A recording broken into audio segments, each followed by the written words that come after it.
What's on the top of your Cowboys mind here?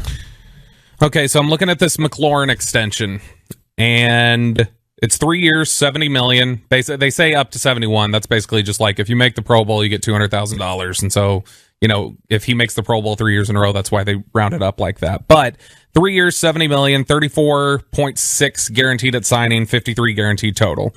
And so you're talking about $23.3 million per season. That's seventh most in the NFL among receivers right now.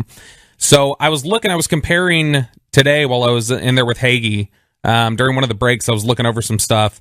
I was comparing CeeDee and Terry McLaurin's first two seasons in the NFL. CeeDee, 153 receptions, Terry McLaurin, 145. CeeDee, 2,037 receiving yards, Terry McLaurin, 2,037 receiving yards. CeeDee, 11 touchdowns, Terry McLaurin, 11 touchdowns. They're the same player through two seasons. And last year, the quarterbacks that they played with. Well, I mean, CeeDee did get a full season of Washington-like quarterbacks. He did. He did get one season of that. Yeah, and I mean, last year there was a hurt Dak. So even though I think Terry McLaurin's been a more difficult position with his quarterbacks, I mean, CeeDee's had his own trials that he's had to deal with here. Sure. So I looked at what Terry McLaurin did: 77 receptions, 1,053 yards, 5 touchdowns. Considering the way agents usually like to argue for their players' contracts, which is Terry McLaurin made XYZ, but when he signed that, it was this percentage of the cap. And as the cap goes up, we want to be paid like that percentage, not that exact dollar figure.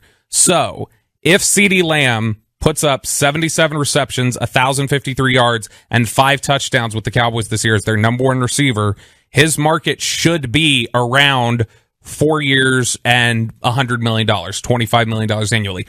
If he puts up those numbers and they're not that much better than the first two seasons, even as he is the number one receiver, is anybody comfortable paying $25 million a year to CeeDee Lamb? That's my question that I think Cowboys fans and the Cowboys are going to have to grapple with. And if he performs above that, you may be looking at $27 million annually. Yeah, I think that'd be about, 80% of the top of the market, 75% of the top of the market in that area. And I think that's fair. I think that's, at that point, it'd be fairly team-friendly. See, and I look at it as, if I can find you Gallups and Tolberts and guys like that, like if Tolbert plays out like the way they think it does, and if CeeDee Lamb performs above where he was at. And he, I'd sure go ahead, pay that $28 million, just like you at the time were like, man, paying Coop $20 million. That's Julio money. How can you pay that? Sure, pay that if he performs above that. But if he puts up a year of 77 and 1,000 yards and 5 touchdowns like Terry McLaurin did, his market is above that. It's $25 million probably. And I don't know that I want to pay $25 million for basically a 1,000-yard receiver. At that point, I think there are enough of them being churned out by the college ranks every year that I would take my chances trying to replenish through the draft. I don't mind that. Oh, go ahead, Brian. Do you kind of feel like, though, Bobby, that the Commanders really didn't have a choice in this one? I think this is the market. Yeah, if you look at their skill players, though, I mean, Jahan Dotson was a first-round pick from them last year. I mean, they've tried to, with another Dotson, they tried to draft and didn't work out, was a buzz. Mm-hmm. But this team has struggled with their skill players. So I kind of feel like, though, that really the Commanders didn't have much of a choice but to make this happen, right? They didn't have much of a choice in terms of but to do it rather than turn to the draft. You're right about that. But I don't think Dallas is in a better position to negotiate a better term. You know what I mean? Like I don't think that they can get less than McLaurin or equal to McLaurin just because it's like, well, the Commanders didn't have any other options. We have options, so you must take this. I think that becomes CeeDee's market, whether it's here in Dallas or elsewhere. That's where the market's been set. I mean, we're in an era where Christian Kirk is getting paid potentially up to $21 million annually. And so I think that's clearly where the market is. That's where it's headed. And so if CeeDee continues to replicate Terry McLaurin's production, you're looking at minimum 25. And if he goes anywhere above it, you're probably looking more at like 26, 27, 28 annually.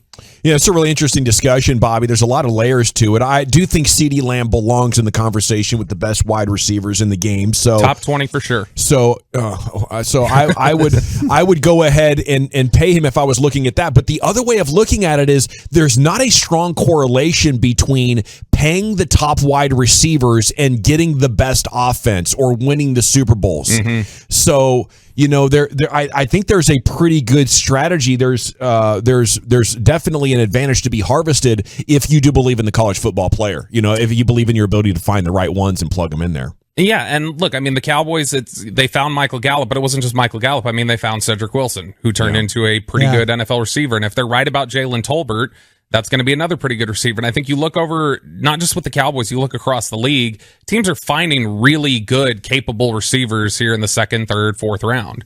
And so Terry McLaurin was a third round pick. I believe he was a 76th pick overall. And I just wonder if, people for a while, they were talking about Michael Thomas is the best receiver in the NFL. He fell out of the first round. Yeah. And so to me, I just would look at it and go, if we don't see CeeDee take a step up, he just kind of holds steady, which is still is a good receiver.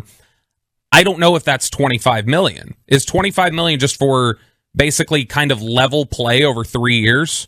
At that point, I would say I think I can find 1,000, 1,100 yards from a receiver potentially in the second or third round with some of these draft classes and the way these receivers are being churned out by the college ranks these days. Thank you, Bobby. Anything else before we let you go? Just that I love you all. Love you too. There he is, Bobby Belt. A must follow on Cowboys Twitter.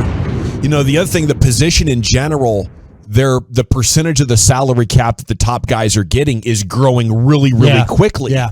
So at some point, there's a line of diminishing return that you're like, no, it's prohibitive towards winning to give your receiver quote unquote market value. And I don't know exactly where that all evens out, but you can see NFL teams are valuing wide receiver more. The college prospects are knowing wide receiver is going to get them paid in the NFL. They're coming more ready to perform. And if you can take a leap of faith and get 80% of the production for like 5% of the cost, which is what you're looking at from a second or third round pick, it's a massive boost towards your chances of getting a win, because now you can spend all that money on real positions of need and other positions of need and build out a full roster.